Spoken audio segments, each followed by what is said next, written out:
اب جہاں نون ساکن نہیں ہوگا تو اس کی جگہ کیا آئے گی؟ تنوین. یہاں کون سی تنوین ہے؟ دو زبر کی تنوین ہے. دو زبر کی تنوین کے بعد را حروف ادغام میں سے آ رہا ہے. جیسے نون ساکن پر ناک میں آواز نہیں جائے گی، ایسے ہی یہاں تنوین کے بعد اگر را حروف ادغام میں سے آ جائے تو وہاں بھی ناک میں آواز نہیں جاتی. اور اب تنوین کے بعد لام کی جو مثال ہے وہ میں آپ کو بتاتی ہوں. جیسے یہ کیا مثال ہے؟ رزق لکم، را زا زیر رز، قاف لام زبر قل. کاف کے اوپر کون سی تنوین ہے؟ ہاں، یہاں پہ دو زبر کی تنوین ہے، لیکن دو زیر کی بھی تنوین ہو تب بھی را ہے تو یہی قاعدہ ہوگا. دو پیش کی تنوین ہو اور آگے را اور لام آئے تو تب بھی یہی قاعدہ ہوگا. دو زبر دو زیر دو پیش کے بعد آئے یا نون ساکن کے بعد آئے تو کیا آئے؟ را اور لام. تو را اور لام کس میں سے آتے ہیں؟ ہاں، حروف یرملون میں سے. تو اتنی بات سمجھ آ گئی کہ تنوین یا نون ساکن کے بعد حروف ادغام میں سے را اور لام آئے تو ناک میں آواز نہیں جائے گی. باقی کتنے بچ گئے؟ 4. کون کون سے؟ یا جن کو کیا کہتے ہیں؟ یومن. اب یا واو میم نون یہ جو 4 حروف ہیں ان پر کون سا ادغام ہوگا؟ ادغام مع الغنہ. یہ کیا لکھا ہے؟ رسول. یہ لام میم پیش لم، یہیں پر قاعدہ ہو رہا ہے کس کا؟ ادغام کا. کیا قاعدہ ہو رہا ہے؟ ادغام مع الغنہ. کیا ہو رہا ہے؟ ادغام مع الغنہ. ہاں، یا واو میم نون جب آئیں گے کس کے بعد آئیں گے؟ دو زبر دو زیر دو پیش کے بعد یا نون ساکن کے بعد آئیں گے تو ان پر ہوگا ادغام مع الغنہ. تو مع الغنہ کا معنی ہے غنہ کے ساتھ. مع الغنہ کس کو کہتے ہیں؟ غنہ کے ساتھ. تو پہلے جو بتایا تھا بلا غنہ، بلا غنہ کا معنی ہے بغیر غنہ کے. مع الغنہ کے معنی ہے غنہ کے ساتھ. اب غنہ کیسے ہو رہا ہے؟ یہاں پہ لام میم پیش لم. کیسے پڑھیں گے اس کو؟ لام میم پیش لم. یہ ناک کے اندر جو آواز گونج رہی ہے نا تو یہی غنہ ہے. یہی کیا ہے؟ غنہ. اب غنہ کتنی مقدار تک کریں گے؟ یعنی ناک کے اندر اس آواز کو کتنی دیر تک رکھیں گے؟ 1 الف کی مقدار تک.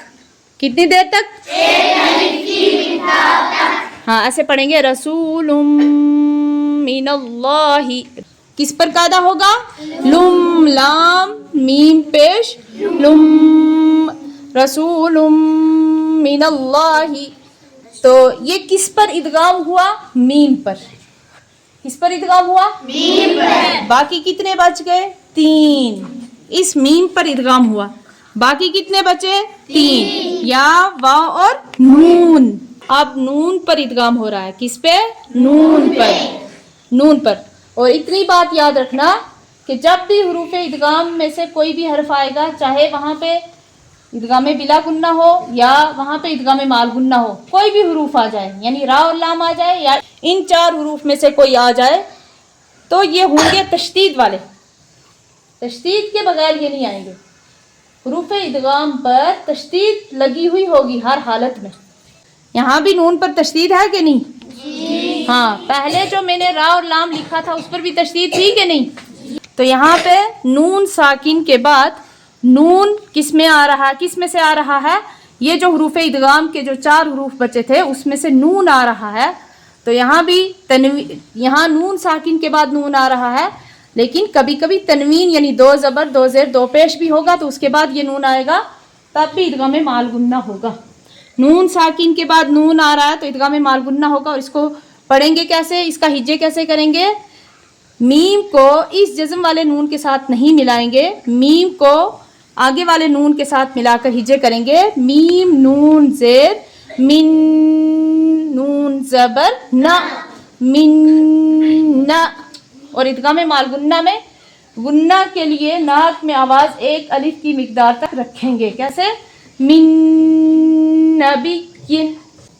کیسے پڑھیں گے؟ ہاں، ان 4 حروف میں سے کتنے ہو گئے؟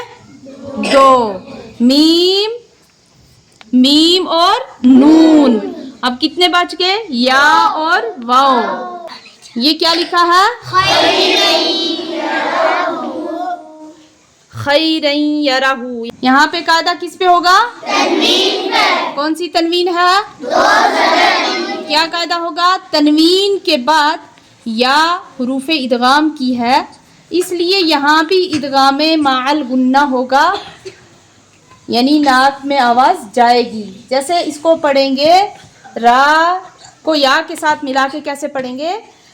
را یا زبر رئی. اگر ایک زبر ہوتا تو ہم اس کو پڑھتے را یا زبر رئی، ناک میں آواز نہ جانے دیتے، لیکن دو زبر کی وجہ سے ناک میں آواز جائے گی را یا زبر رئی. تو اس کو کہیں گے ادغام مع الغنہ. یہاں پہ جو ادغام مع الغنہ ہو رہا ہے، اس کی دوسری مثال ہے، یہ کیا ہے؟ کیا لکھا ہے؟ اب یہاں پہ کیا غلطی کرتے ہیں آپ؟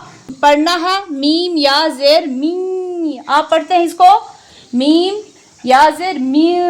می میں اور می میں فرق ہے. می جب ہم بولیں گے میم دو زیر می، یہ اخفا ہوگا، اخفا. لقوم یوقنون کر کے بولنا ہے، لقوم یوقنون کر کے نہیں بولنا. یہاں پہ کیا کرنا ہے؟ ادغام مع الغنہ، لقوم یوقنون. اب کس پہ ہوگا ادغام؟ واو پہ. ہاں یہ ہے الہا واحدا.